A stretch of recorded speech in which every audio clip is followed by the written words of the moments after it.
வணக்கம் நண்பர்களே, இன்றைக்கி வந்து பிரண்டை துவையல் தான். அதுக்கு வந்து ஒரு 7-8 மிளகா எடுத்திருக்கேன். அதோட பார்த்திங்கன்னா ஒரு 5-6 சின்ன வெங்காயம், 5-6 வெள்ளைப்பூடு, ஒரு 2 துண்டு இஞ்சி, அதுக்கப்புறம் பார்த்திங்கன்னா புளி வந்து கொஞ்சம் பெருசு, ஒரு பெரிய நெல்லிக்காய் அளவோட இன்னும் கொஞ்சம் எடுத்துக்கணும். ஏன்னா இது வந்து அரிக்கும், நாக்கு வந்து அரிக்கும். அதனால் பார்த்திங்கன்னா புளி வந்து கூடுதலாக சேர்த்துக்கிட்டால் நம்மளுக்கு நாக்கு அரிக்காது. பிரண்டையை வந்து க்ளீன் பண்ணி வச்சாச்சு. பிரண்டையை க்ளீன் பண்ணும்போது கையில் எண்ணெய் தடவிட்டு க்ளீன் பண்ணுங்கள், இல்லைனா கையும் அரிக்கும்.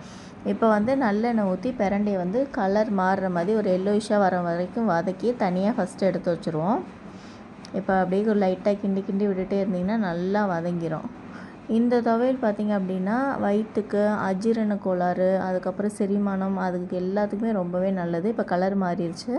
அதுக்கப்புறம் வந்து பார்த்திங்கன்னா 2 டேபிள் ஸ்பூன் உளுந்து, நல்லா முழு உளுந்தாக எடுத்து நல்லா சிம்லேயே வச்சு நீங்கள் வறுக்கணும்.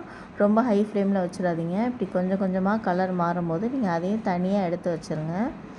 இதுக்கப்புறம் நம்ம எல்லாத்தையுமே சேர்த்து வறுக்கலாம். இங்கே பாருங்கள்,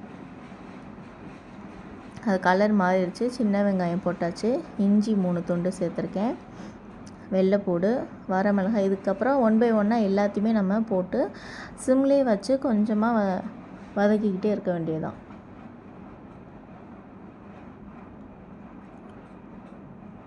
இது வந்து வதக்கும் போதே பார்த்திங்கன்னா நல்ல ஒரு மனம் வீடு ஃபுல்லாகவே வரும். இந்த மாதிரி பார்த்திங்கன்னா கோல்டன் ப்ரௌனில் எல்லாமே வதங்கிருச்சு.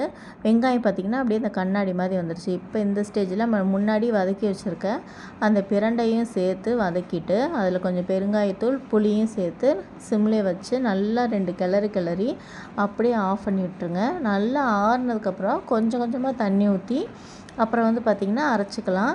இது வந்து ரொம்ப மைய அரைச்சா நல்லா இருக்காது, கொஞ்சம் கொரகொரப்பாக அரைச்சா தான் நல்லாயிருக்கும். இது டேஸ்ட்டு வந்து பார்த்திங்கன்னா சூடான சாதத்தில் அப்படியே போட்டு சாப்பிடவும் சூப்பராக இருக்கும். துவையல் மாதிரி இந்த மாதிரி ரெடி ஆயிடுச்சு.